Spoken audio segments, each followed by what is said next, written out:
Millonario deja a su novia en el altar sin explicación. Un descubrimiento inesperado cambia el destino de la joven. Un embarazo de gemelos. Un encuentro en el parque trae el pasado de vuelta. Una decisión judicial amenaza la nueva vida que ella construyó con sus hijos. If you enjoyed this story, don't forget to subscribe to our channel and let us know which city you're watching from. It was a sunny September morning in Aspen, Colorado. The mild weather and flowers decorating St. Teresa's Church created the perfect setting for what should have been the happiest day in Sarah Mitchell's life. At 28, with an architecture degree and partner in a promising firm, she looked at herself in the mirror of the church's side room while her mother, Elizabeth, adjusted the final details of her wedding dress. "You look stunning, sweetheart," whispered Elizabeth, with tears in her eyes fixing the French lace veil that framed Sarah's delicate face. The dress, with its mermaid cut and beaded details, had been chosen 6 months earlier during a special afternoon with her bridesmaids. Sarah smiled, trying to contain the anxiety that made her heart beat faster. After 3 years of dating and a year of engagement, she would finally marry James Anderson, an executive at a multinational company and, as she believed, the love of her life. They had planned every detail of that day, from the white orchid decorations to their honeymoon in the Maldives. "Is it time?" asked Sarah, adjusting the flower bouquet in her trembling hands for the 10th time. Her best friend and maid of honor, Emily, checked her wristwatch with an intrigued look. "Actually, James should have arrived 20 minutes ago," commented Emily, exchanging worried glances with Elizabeth. "I'll call Nathan, he's the best man and should know where James is." The following minutes turned into an eternity for Sarah. The murmur of the 300 guests filling the church began to transform into worried whispers. Emily came and went, always with her phone in hand, trying to disguise her growing apprehension. That's when Nathan, James's best friend, entered the room with an expression Sarah would never forget. His pale face and downcast eyes made her heart freeze. "Sarah, James isn't coming." The world seemed to collapse. Nathan's next words sounded distant, as if coming from another universe. He left a messaging, said he can't, that he's not ready. Sarah felt the ground disappear beneath her feet. Elizabeth supported her before she fell, guiding her to a nearby chair. The bouquet slipped from her hands, scattering white petals across the church's marble floor. "How could he?" Sarah whispered, as silent tears began to stain her perfectly applied makeup. The dream dress now seemed to weigh a ton. In the moments that followed, the news spread through the church like wildfire. Emily took on the difficult task of informing the guests that the ceremony would not take place. Elizabeth, always strong, quickly organized her daughter's discreet exit through the back of the church, protecting her from curious and pitying glances. On the way home, Sarah remained silent, her gaze lost in the landscape passing by the car window. Her mind obsessively replayed every moment of the past few months, searching for signs she might have missed, warnings she should have noticed. At the Mitchell mansion, where the wedding reception was supposed to take place, staff had already begun dismantling the structures. The 5-tier cake, the carefully chosen party favors, the crystal glasses that would never be raised in a toast, everything seemed to mock her shattered dreams. That night, as her mother and Emily tried to comfort her, Sarah made a decision that would completely change the course of her life.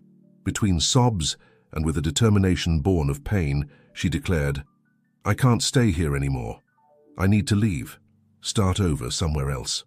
Elizabeth tried to argue, saying that running away wasn't the solution, but Sarah was adamant.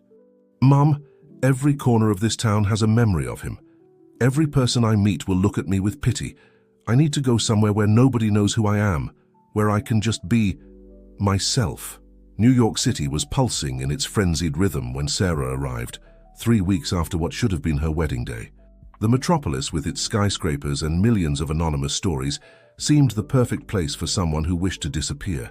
She had chosen a modest apartment in Brooklyn, quite different from the luxurious house her parents maintained in Aspen. The small 2-bedroom apartment on the 10th floor had a partial view of the city and a cramped balcony, where Sarah placed a pot of succulents, her first attempt to make that space feel like home. The empty white walls echoed the emptiness she felt, but also represented a blank canvas for her fresh start. "Are you sure you don't want me to stay a few more days?" asked Elizabeth, arranging the pillows on the newly bought couch for the 3rd time. Her mother had spent the last week helping with the move and setup. "I need to learn to be alone, Mom," Sarah replied, trying to sound more confident than she actually felt. "Besides, I already have a job interview tomorrow at an architecture firm in Manhattan." After Elizabeth left, Sarah sat on the living room floor, surrounded by still unopened boxes. The silence of the apartment was broken only by the distant sound of traffic. Her cell phone, with the new number that few knew, remained quiet on the coffee table. The next morning, dressed in a navy blue pantsuit she had bought especially to restart her professional life, Sarah crossed the busy streets of New York. The Anderson and Associates architecture firm occupied 3 floors of a modern commercial building. "Your portfolio is impressive, Ms. Mitchell," commented Olivia Anderson, a middle-aged architect with a sophisticated air and precise gestures. "But I must admit I'm curious about your decision to leave a partnership in an established firm in Aspen." Sarah swallowed hard, prepared for this question. "I'm seeking new professional challenges. New York offers unique growth opportunities," she responded, repeating the words she had rehearsed dozens of times in front of the mirror. Olivia observed her for a few moments before continuing. "Well, we're expanding our team and your profile is exactly what we're looking for. When can you start?" This was how Sarah began her new routine. She immersed herself in work with an almost obsessive dedication, arriving early and leaving late, accepting all projects offered to her. Work was her refuge, the only thing that kept her from thinking about the past. At the end of her second week in the new job, she met Grace Thompson, her next-door neighbor, a woman in her early 60s, a retired university professor, who encountered her in the elevator carrying grocery bags. "Darling, you're as white as a sheet," observed Grace, helping her with the bags. "Haven't you been eating properly?" Sarah tried to smile, but a wave of nausea suddenly hit her. She had been feeling these bouts of sickness in recent days, but attributed them to the stress of moving and the new job. "It's just tiredness," she answered, but her legs wobbled. Grace supported her with surprising strength for her age. "Come on, I'll make you some tea," insisted Grace, guiding her to her apartment. The place was cozy, with walls covered in books and a comforting aroma of cinnamon in the air. Seated in Grace's armchair, sipping chamomile tea, Sarah felt for the first time since arriving in New York that she could lower her guard a bit. There was something about Grace's maternal manner that made her feel safe. "You know, sometimes life forces us to stop when we insist on running," philosophized Grace, observing Sarah with her wise eyes. "You don't need to carry the world on your shoulders alone." Grace's words touched something deep in Sarah. Before she realized it, silent tears began to stain her cheeks. It was the first time she had cried since arriving in New York. "I just wanted to forget everything," she confessed between sobs, "to pretend that day never happened." Grace held her hand gently. "Dear, sometimes what we need is not to forget, but to learn to remember without pain." That night, Sarah returned to her apartment feeling strangely lighter. However, as she prepared for bed, a new wave of nausea hit her hard. Bent over the toilet, a disturbing idea began to form in her mind. Doing mental calculations, she realized her cycle was late. Panic began to take over her body as memories of the last night with James, 2 weeks before the wedding that didn't happen, invaded her mind. The doctor's office had pastel-colored walls and background music that tried, unsuccessfully, to calm Sarah's nerves. Her hands trembled as she held the result of the drugstore test she had taken the night before, 2 pink lines that had changed everything. "Ms. Mitchell," called the receptionist, making Sarah startle. It was the first time she would be seen by Dr. Sophia Carter, an obstetrician recommended by Grace.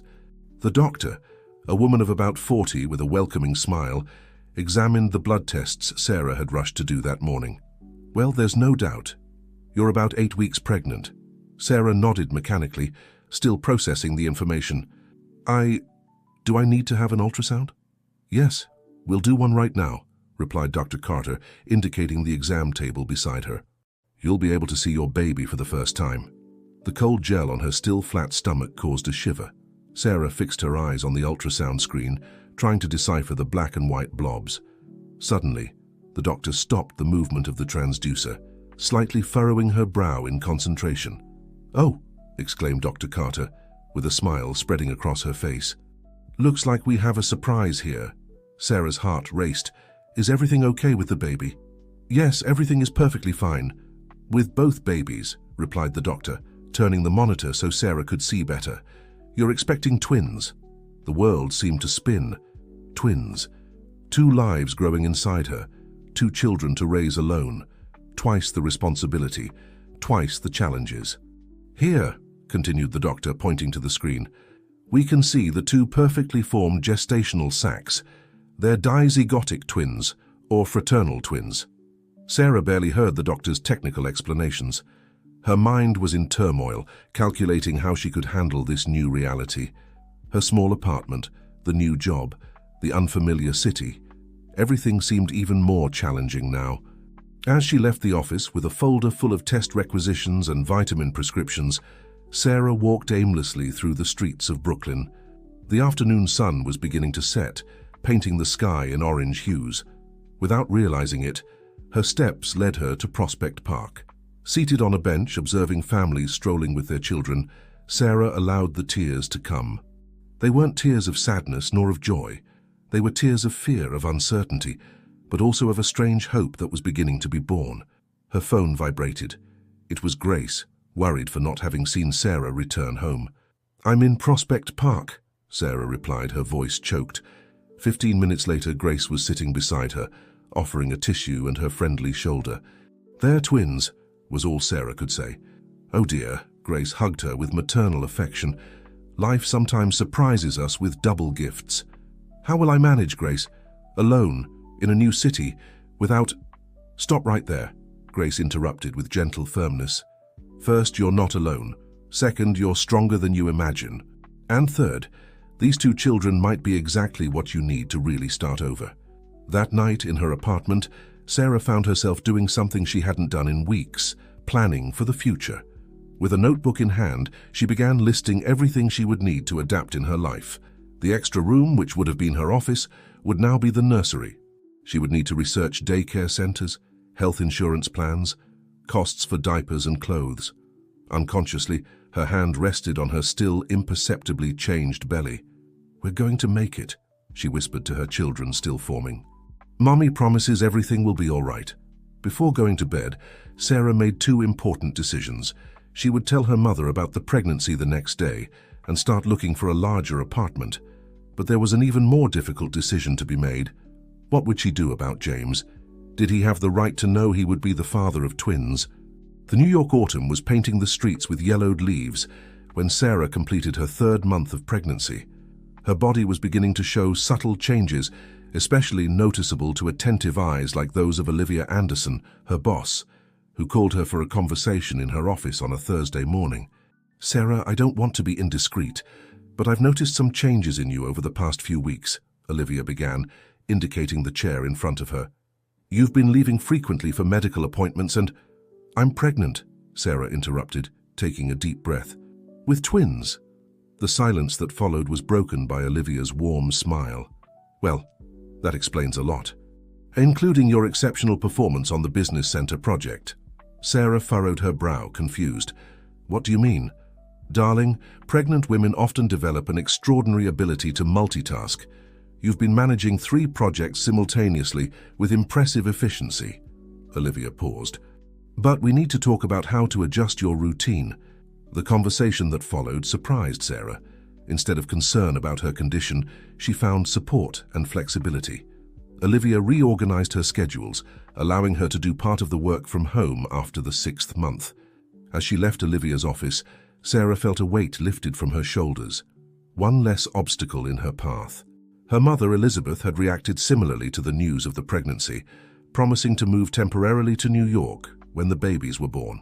Later that afternoon, during her monthly checkup, Dr. Carter confirmed that the twins were a boy and a girl.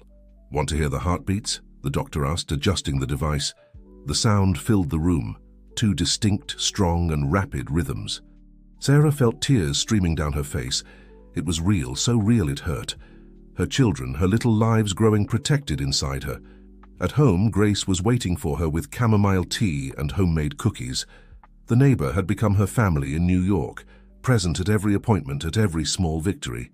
"Have you thought about names?" Grace asked, pouring more tea. "Ethan and Emma," Sarah replied, caressing her belly that was beginning to show. Ethan was my grandfather's name, and Emma was the name you and James had chosen if you had a girl, Grace completed softly. Sarah nodded, feeling the familiar tightness in her chest when thinking of James. She hadn't been able to make the decision to tell him about the babies. Every time she thought about doing it, the memory of the empty altar paralyzed her. "He has the right to know," said Grace, as if reading her thoughts, "not for his rights, but for the children's right to know their origins. And if he rejects the babies like he rejected me," Sarah's voice trembled, "I couldn't bear to see them suffer as I did. And if he regrets it, and if one day your children find out that you hid their father's existence from them?" Grace questioned gently. "Sometimes, fear makes us make decisions that can have greater consequences than we imagine." That night, Sarah couldn't sleep. She tossed and turned in bed, thinking about Grace's words. She got up and went to her laptop, opening a folder she hadn't touched in months. There were all the photos of her with James, frozen moments of a happiness that now seemed to have belonged to another person. Her eyes fixed on a specific photo, James playing with his young nephew during a family lunch. His smile was genuine, his eyes sparkled with joy. How could that man, who showed so much love for children, have abandoned her on their wedding day? A movement in her belly surprised her, the first flutter she felt from the babies. It was as if they were responding to her thoughts, reminding her of their presence, of their existence, that changed everything. Sarah closed the laptop and returned to bed, but not before writing a short email to Emily, her former best friend. "I need you to help me find James. It's important." The cafe in Central Park was crowded that Saturday afternoon. Sarah arrived early, choosing a discreet table in the corner. Her hands trembled slightly as she adjusted the loose blouse that disguised her now visible 5-month belly. Emily entered the cafe, her eyes scanning the environment until she found Sarah. The hug between the two friends was warm, but laden with contained emotions. "You look beautiful," said Emily, her eyes shining with unshed tears. "I missed you so much." Sarah smiled, feeling the weight of months of distance. "I missed you too. Thank you for coming." They sat down and placed their orders. There was a moment of awkward silence before Emily finally asked, "So, you want to find James?" Sarah took a deep breath. "Yes, he needs to know about this." She indicated her belly with a gentle gesture. Emily's eyes widened in understanding. "Oh my God, Sarah, you're pregnant with twins," Sarah completed, her voice mixing pride and apprehension. Emily covered her mouth with her hands, a mixture of shock and joy on her face. "This is wow. And James doesn't know." Sarah shook her head negatively. "That's why I need to find him. They deserve to know about their father, and he has the right to know he'll be a father." Emily took Sarah's hand across the table. "Are you sure? After everything?" "No," admitted Sarah. "I'm not sure of anything, but I know I need to do this." Emily nodded, understanding. "James moved back to Boston about a month ago. He's living with his parents and working in the family business. From what I've heard, he's not doing well." Emily's words provoked a confusing mixture of emotions in Sarah. Concern, anger, a twinge of something she didn't want to admit was longing. "I'll call him," Sarah decided. "Ask him to come to New York. I don't want to go back there." That night in her apartment, Sarah stared at her cell phone as if it were a bomb about to explode. Grace was by her side, offering silent support. With her heart racing, Sarah dialed the number she once knew by heart. Each ring of the phone seemed like an eternity. "Hello?" James's voice sounded tired, almost unrecognizable. Sarah felt her throat close. For a moment, she thought about hanging up. "Sarah?" James's voice was now alert, a mixture of surprise and something else. Hope, perhaps. "Is it you?" "Yes," she managed to say, her voice trembling slightly. "James, we need to talk. It's important." There was a pause on the other end of the line. "Of course, when, where?" "Here in New York, next week if possible." "I'll be there," James responded quickly, almost anxiously. "Sarah, Please," she interrupted him. "Let's talk in person."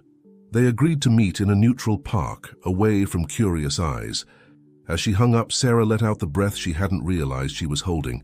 Grace hugged her gently. "You were very brave, dear." The days that followed were an emotional roller coaster for Sarah. She oscillated between moments of determination and instances of sheer panic. What if James rejected the babies? What if he wanted to get back together? Was she prepared for either of these possibilities? On the morning of the meeting, Sarah woke up early, nauseous not only from the pregnancy but from anxiety. She carefully chose an outfit that didn't completely hide her pregnancy, but also didn't make it too obvious. Central Park was relatively quiet that Wednesday morning. Sarah arrived first, sitting on a bench overlooking the lake. She watched the swans swimming peacefully, wishing she had some of that serenity. "Sarah?" She turned at the sound of the familiar voice. James was standing a few meters away, looking simultaneously the same and completely different. There were deep circles under his eyes and he seemed to have lost weight. As he approached, his eyes immediately fell on Sarah's belly, visible under the light fabric of her blouse. He stopped, shocked, his eyes widening in understanding. You're... he stammered, unable to complete the sentence. Sarah stood up, facing his gaze. "Yes, James, I'm pregnant. With twins. Your children." The impact of these words was visible. James staggered as if he had been punched, needing to lean on the bench to avoid falling. Our children?" he whispered, his voice choked. Sarah nodded, feeling tears forming in her eyes. "A boy and a girl." James took a step towards her, his hand extended as if he wanted to touch Sarah's belly, but he stopped uncertain. His face was a canvas of emotions, shock, joy, fear, and above all, deep regret. "Sarah, I'm sorry. For everything. I was a coward, No," Sarah interrupted him, her voice firm despite the tears. "I'm not here to listen to apologies or to get back together. I'm here because our children deserve to know who their father is. And you deserve to know that you'll be a father." James nodded slowly, absorbing every word. "Thank you for telling me. Can I be part of their lives?" The question hung in the air between them, laden with implications and possibilities. Sarah looked at the lake, at the swans that continued their serene swim, oblivious to the drama unfolding. "That," she said finally, turning her gaze back to James, "is something we'll have to figure out together." The weeks that followed the meeting in the park were a period of delicate adjustments and negotiations for Sarah and James. They established a routine of phone conversations, initially focused only on the practical aspects of the pregnancy and the baby's future. James, determined to prove his commitment, rented an apartment in New York and began working remotely for the family company. His presence in the city, although comforting for the preparations for the birth, brought an emotional complexity that Sarah struggled to manage.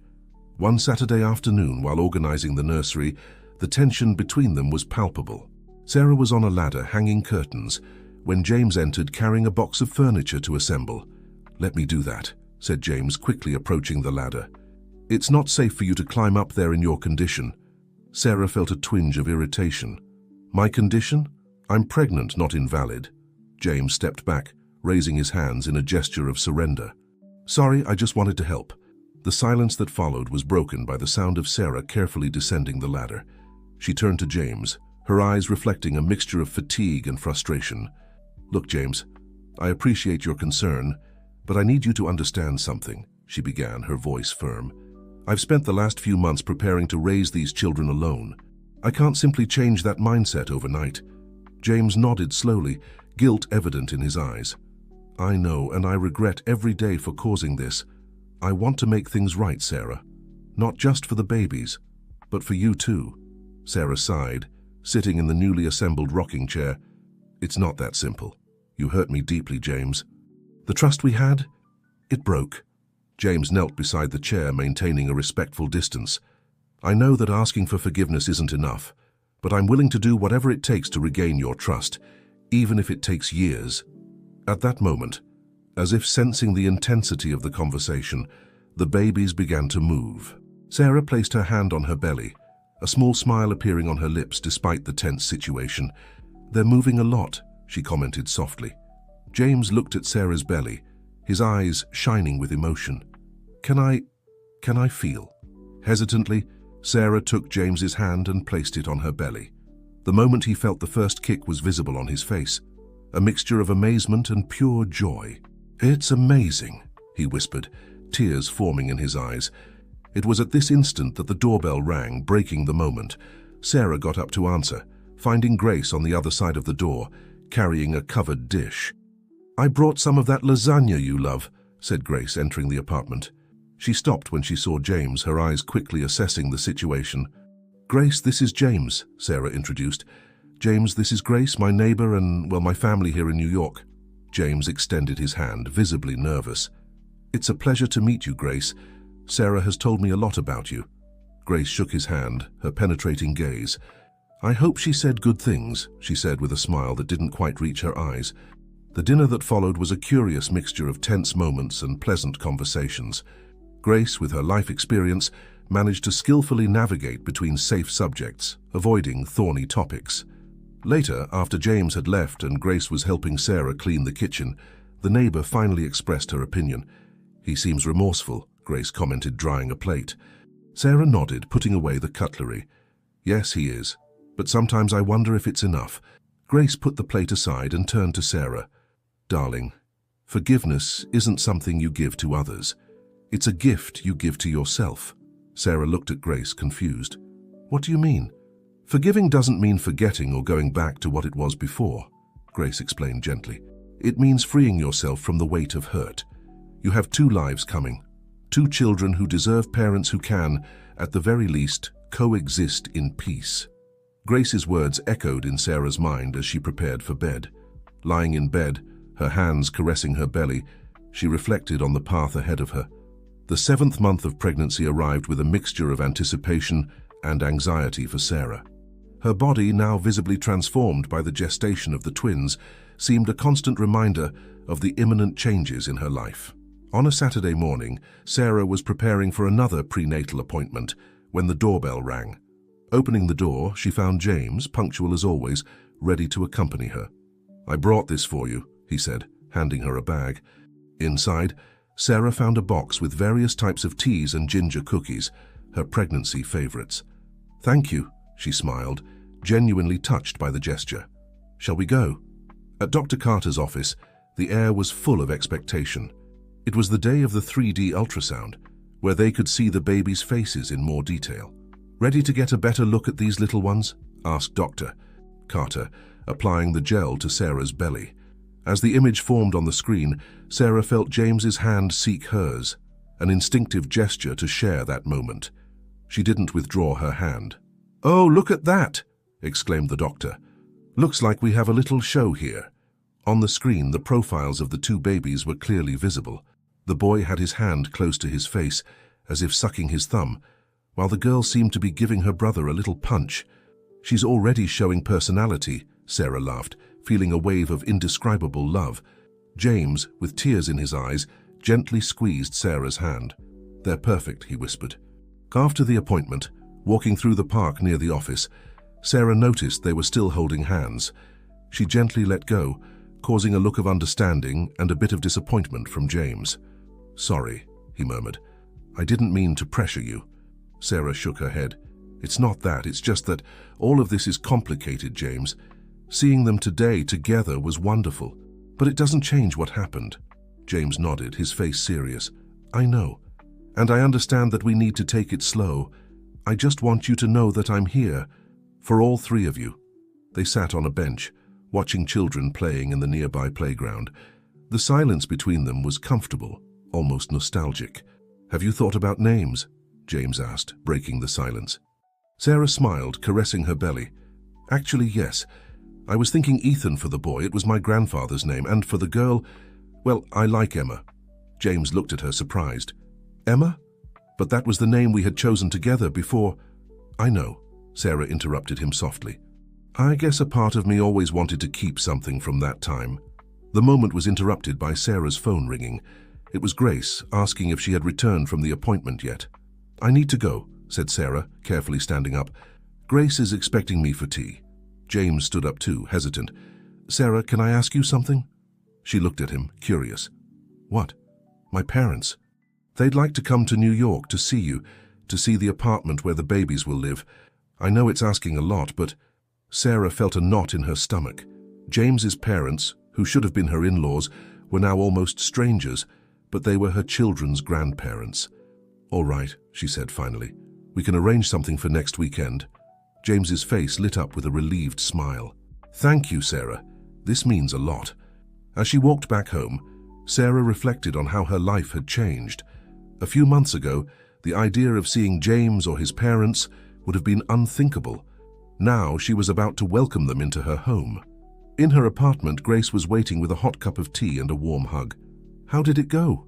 asked Grace, guiding Sarah to the couch.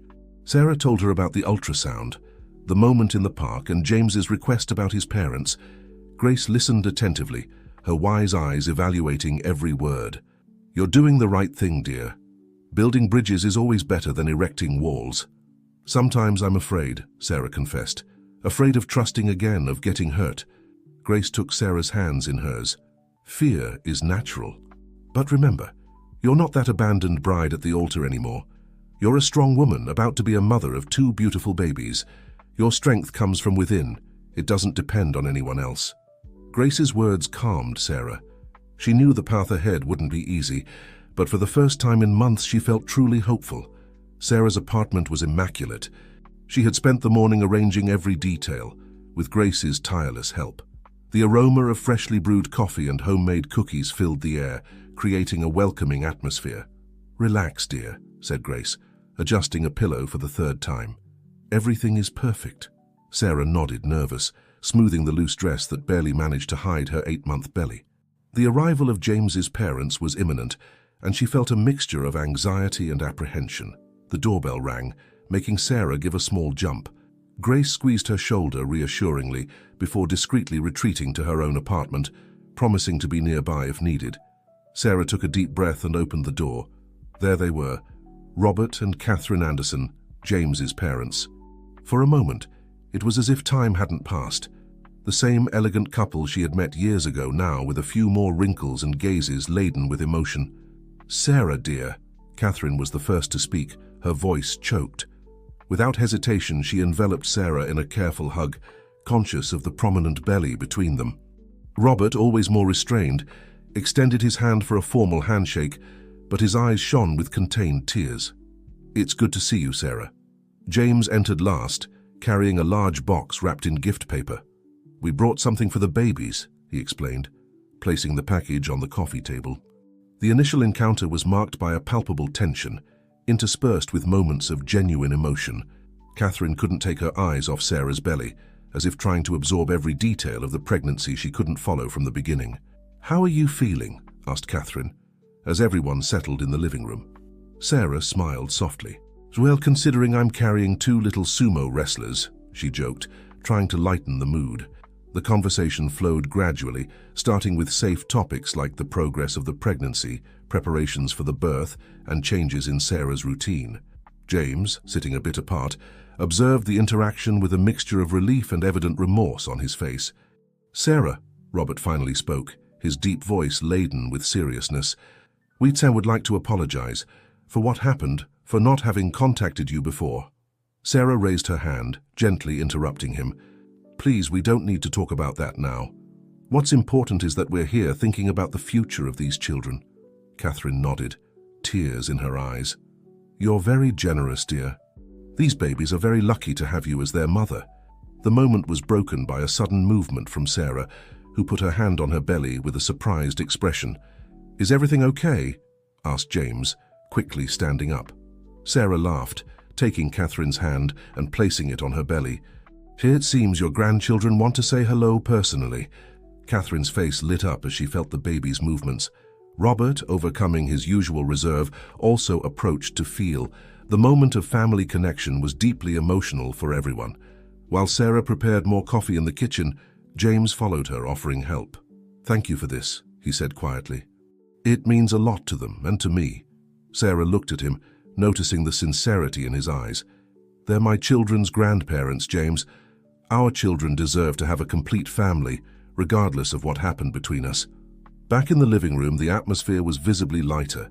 Catherine began telling funny stories about James's childhood, making everyone laugh. Sarah observed, realizing how James's laughter was still capable of warming her inside despite everything. When it came time to open the gift, Sarah was touched to see 2 handmade teddy bears, one blue and one pink, each wearing a small t-shirt embroidered with the names Ethan and Emma. "I made them myself," Catherine explained shyly. "I hope you don't mind that James told us the names." Sarah hugged the teddy bears, deeply moved by the gesture. "They're perfect, thank you." As the afternoon progressed, the conversation became easier and more natural. Plans for the future were discussed, including regular visits from the grandparents after the twins' birth. When they finally said goodbye, the hug between Sarah and James's parents was much warmer than the initial one. Catherine whispered in her ear, "Thank you for giving us this second chance." After everyone left, Sarah sat on the couch, exhausted but satisfied. Grace appeared shortly after, eager for details. "It was surprisingly good," Sarah admitted, caressing the teddy bears. Grace smiled knowingly. "Sometimes forgiveness opens doors we didn't know existed." That night, lying in her bed, Sarah reflected on the day. She realized that for the first time since the wedding that didn't happen, she felt truly at peace. It wasn't a fairy tale happy ending, but a new beginning, complicated, imperfect, but full of possibilities. The 9th month of pregnancy arrived with a mixture of anxiety and anticipation. Sarah, now with an enormous belly, moved with difficulty around the apartment, making the final preparations for the twins' arrival. It was a Wednesday night when the first contractions began. Sarah was alone, watching a series on television, when she felt a sharp pain that made her double over. Taking a deep breath, she picked up her phone and dialed Grace's number. "I think it's time," Sarah said, trying to stay calm. In minutes, Grace was at the apartment, a pre-packed bag in hand. "Let's go, dear. Breathe deeply, and we'll head to the hospital." On the way, Grace called James, who promised to meet them at the hospital as quickly as possible. The contractions were becoming more frequent and intense. At the hospital, Dr. Carter was already waiting for them. After a quick examination, she confirmed, "You're in active labor. We'll prepare you for the C-section." Sarah was taken to the preparation room, her heart beating fast not just from the contractions, but from the realization that she would soon be a mother. Grace held her hand, offering words of comfort and encouragement. James arrived breathless, still wearing work clothes. His eyes met Sarah's, full of concern and expectation. "Did I make it in time?" "Just in time," Sarah smiled, between labored breaths. Dr. Carter explained the procedure while the team prepared. "Sarah, you'll be awake during the C-section. James, you can stay beside her if you want." James looked at Sarah, seeking her approval. She nodded, grateful for his presence at this crucial moment. In the operating room, the atmosphere was one of total concentration. Sarah, lying down and partially anesthetized, felt a mixture of fear and excitement. James, dressed in sterile clothing, held her hand, whispering words of encouragement.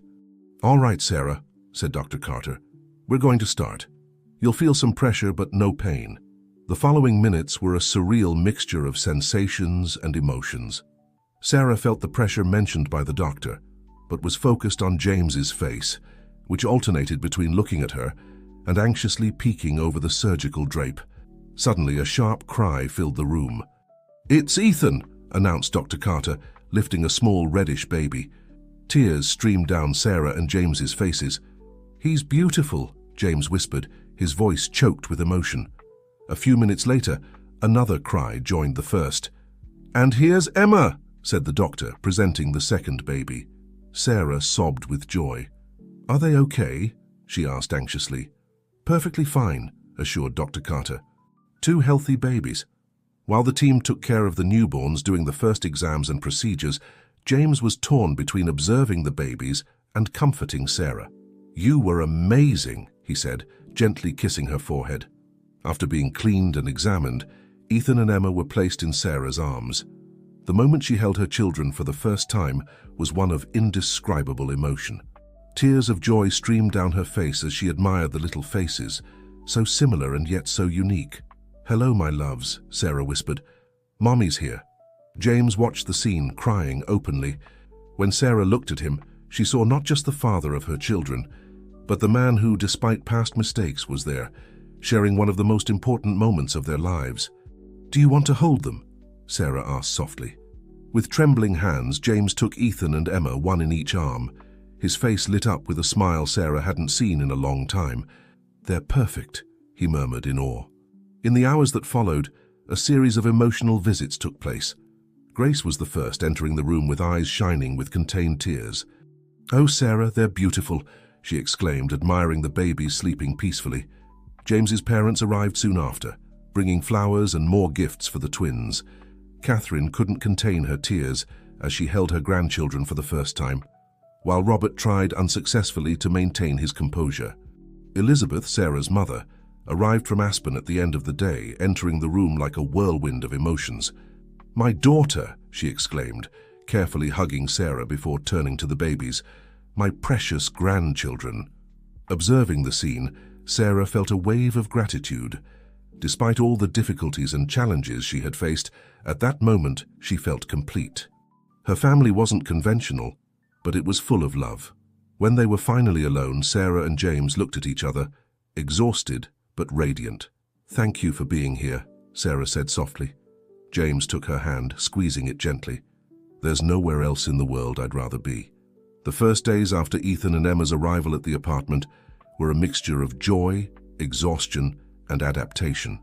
Sarah, still recovering from the C-section, had the constant support of Grace and her mother, Elizabeth, who decided to stay for a few weeks to help. The small apartment was now full of life. The baby's cries, the noise of the washing machine constantly in use, and the coming and going of visitors created a chaotic but welcoming atmosphere. James, determined to be a present father, spent all his free hours at the apartment. He took turns with Sarah in diaper changes, night feedings with the bottle when Sarah pumped milk so he could help, and countless walks around the living room, rocking the twins to sleep.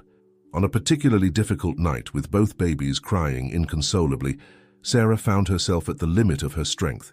Sitting in the nursing chair with Emma in her arms, she fought against tears of frustration and tiredness. James entered the room carrying Ethan. Seeing Sarah's state, he approached, sitting on the floor next to the chair. "Hey," he said softly, "why don't you let me take both of them for a few hours? You need to rest." Sarah hesitated. "But what if they need to nurse? There's milk in the fridge, remember? I'll give them the bottle. Please go get some sleep." Reluctantly but gratefully, Sarah handed Emma to James and headed to the bedroom. Before closing the door, she looked back, seeing James with a baby in each arm, whispering words of affection. The scene warmed her heart in a way she hadn't expected. The weeks passed, and gradually a new routine began to establish itself. Elizabeth returned to Aspen but promised frequent visits. Grace continued to be a pillar of support, always ready to help or simply offer a cup of tea and comforting conversation. One day, while Sarah was organizing the nursery, she found the teddy bears that James's parents had given. She placed them in the cribs, a thought crossing her mind. The family forming was different from what she had imagined, but no less full of love. Returning to work was another challenge. Sarah opted for a part-time regime initially, dividing her time between the office and working from home. Olivia, her boss, was extremely understanding, allowing flexibility in schedules. James also made adjustments to his professional routine, negotiating with the family company to spend more time in New York. He rented an apartment in the same neighborhood as Sarah to always be nearby. James's visits, which were initially just to see the babies, began to extend. Often he stayed for dinner, helped bathe the twins, and only left after they fell asleep. On one of these nights, after putting the children to bed, Sarah and James sat on the couch, exhausted but satisfied. "They're growing so fast," James commented, looking at the photos of the twins on Sarah's phone. Sarah nodded, smiling. "It's amazing how they seem different every day." There was a moment of comfortable silence between them, broken by James. "Sarah," he began hesitantly, "I know we still have a lot to resolve, but I want you to know that I'm committed to this, to our family." Sarah looked at him, surprised by the seriousness in his voice. "I know, James. You've been amazing with the children." "It's not just with the children," he continued. "It's with you too.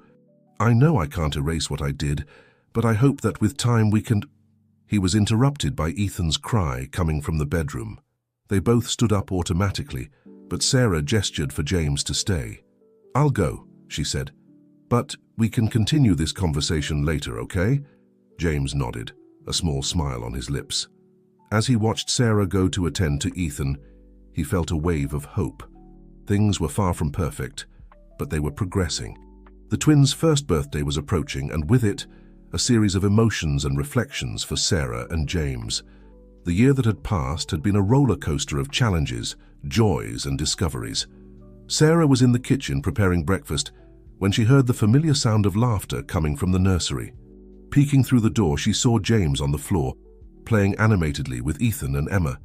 The scene, so domestic and affectionate, made her heart race in a way she hadn't felt in a long time. "Mommy!" Emma shouted upon seeing Sarah, extending her chubby little arms towards her.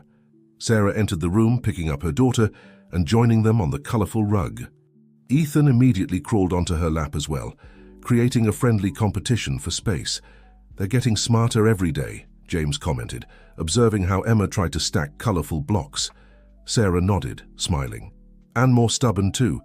Yesterday, Ethan refused to eat the squash puree. He threw quite a tantrum." James laughed.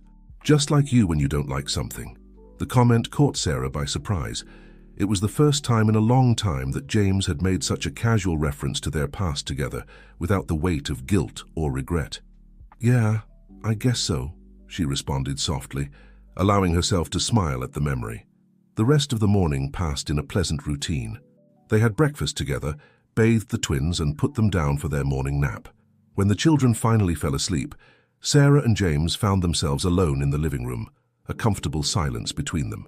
"Sarah," James began, his voice serious, "I've been thinking a lot about the twins' birthday." "Yes?" she replied, curious about where the conversation would lead. "I know we had agreed to have 2 small separate celebrations, but what if we had just one party, together?" Sarah pondered for a moment. The idea of a joint celebration wasn't something she had considered, fearing it might complicate things. "I don't know, James," she hesitated. "Don't you think that might confuse the children? Or create expectations?" "What expectations?" he asked softly. Sarah sighed. "You know, about us." James moved closer, sitting next to her on the couch. "Sarah, this past year has been incredible.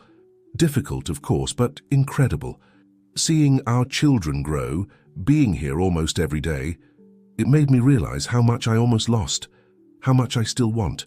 Sarah felt her heart race. "James, I know what I did was unforgivable," he continued. "Abandoning you that day. It was the biggest mistake of my life. But this year, seeing you as a mother, working together to raise Ethan and Emma, I fell in love with you again, Sarah. Or maybe I never stopped loving you." The words hung in the air between them, laden with emotion. Sarah felt tears forming in her eyes. "I'm not asking for us to go back to what we were," James quickly added. "I'm just asking for a chance to rebuild something new, something better, for us and for our children." Sarah closed her eyes, feeling a mixture of fear and hope. The past year had been a journey of healing, of rediscovery. She was no longer the abandoned bride, hurt and insecure. She was a strong mother, an accomplished professional. "James," she began, opening her eyes to face him, "I can't deny that I still have feelings for you. Seeing you with the children, the way you've dedicated yourself to being a good father, it affected me in a way I didn't expect." She paused, organizing her thoughts. "But I'm afraid of getting hurt again, afraid that it won't work out and that it will affect Ethan and Emma." James gently took her hands. "I understand that fear, and I promise you that no matter what happens between us, we'll always be a family for our children. We can take it slow, one day at a time." Sarah looked at their intertwined hands, feeling the familiar warmth of James's touch. After a moment of reflection, she nodded slowly. "Okay," she finally said, "let's try, but slowly, no pressure. And as for the birthday party, I think we can have one celebration together, yes?" James's face lit up with a smile. He leaned in, hesitant, and Sarah found herself leaning in as well. Their lips met in a soft kiss, full of promises and possibilities. The moment was interrupted by Emma's cry coming from the bedroom. They separated, laughing softly. "I'll go," Sarah said, standing up. Before going to the bedroom, she turned to James. "One day at a time, right?" He nodded, his eyes shining with happiness and hope. One day at a time. The park was decorated with colorful balloons, ribbons, and a large banner that read, "Happy First Birthday, Ethan and Emma." Tables scattered across the lawn were covered with festive tablecloths filled with food, drinks, and a huge 2-tiered cake in the center. Sarah observed the scene with a mixture of pride and emotion. A year ago, she would never have imagined being here, celebrating her children's first birthday with James by her side, their families united, and a future full of possibilities ahead. "Everything is perfect," said James, approaching with Ethan in his arms. The boy wore a light blue dress shirt, matching Emma's dress, whom Sarah was holding. "Thank you for helping organize everything," Sarah replied, smiling. "I couldn't have done it without you." Guests began to arrive. Grace was one of the first, bringing a large gift wrapped in shiny paper. "My little ones," she exclaimed, kissing Ethan and Emma's cheeks. Soon the park was full of friends and family. James's parents chatted animatedly with Elizabeth, Sarah's mother, while the children ran and played under the supervision of nannies hired for the event. Olivia, Sarah's boss, arrived with her husband. "Sarah, what a wonderful party," she complimented, "and the twins are beautiful." As the celebration continued, Sarah couldn't help but reflect on the journey that had brought her here. She remembered the day she was abandoned at the altar, the discovery of the pregnancy, the months of uncertainty and fear. But she also remembered the moments of joy, the unconditional support from Grace, the reconciliation with James, and the infinite love she felt for her children. At the moment of singing Happy Birthday, Sarah and James positioned themselves behind the cake, each holding one of the twins. As everyone began to sing, their gazes met over Ethan and Emma's little heads. In that instant, a silent understanding passed between them, an acknowledgement of the path traveled and a promise of the future they would build together. After the birthday song and cutting the cake, while the children played and the adults chatted, Sarah found a moment to step away a bit. She sat on a nearby bench, observing the party from afar. Grace joined her, sitting beside her. "A penny for your thoughts," said her friend with a warm smile. Sarah smiled back. "I was just reflecting on everything. Sometimes it's still hard to believe we've made it this far." Grace took Sarah's hand, squeezing it gently. "You're stronger than you imagined, dear. And look at what you've built. A beautiful family, a successful career, and a heart capable of forgiving and loving again." At that moment, James approached, carrying Emma, who had fallen asleep on his shoulder. "Room for two more on this bench?" he asked softly. Grace stood up with a knowing smile. "I think I'll see if Elizabeth needs help with Ethan," she said, leaving the couple alone. James sat down, adjusting Emma in his arms. Sarah instinctively leaned against him, resting her head on his free shoulder. "Thank you," said James after a moment of comfortable silence. "For what?" Sarah asked, looking up at him. "For not giving up, for giving me a second chance, for these two miracles," he replied, looking at the sleeping Emma and then at Ethan, who was playing happily with his grandparents not far away. Sarah felt tears forming in her eyes, but this time they were tears of happiness. "We're a family, James. Not conventional maybe, but a family." James gently kissed Sarah's forehead. "A perfect family in its imperfection," he agreed. As they watched the party continue, guests laughing and chatting, children playing, Sarah felt a peace she hadn't experienced in a long time. The future was still uncertain. There was much to be worked on in her relationship with James, challenges that would come with raising the twins, and professional obstacles to be overcome. But there, at that moment, with Emma sleeping peacefully in James's arms and Ethan laughing in the distance, Sarah knew that no matter what came, they would face it together, as a family. The story ends with Sarah and James returning to the party, hand in hand, ready to celebrate not only Ethan and Emma's first year of life, but also the rebirth of their love and the beginning of a new chapter in their lives.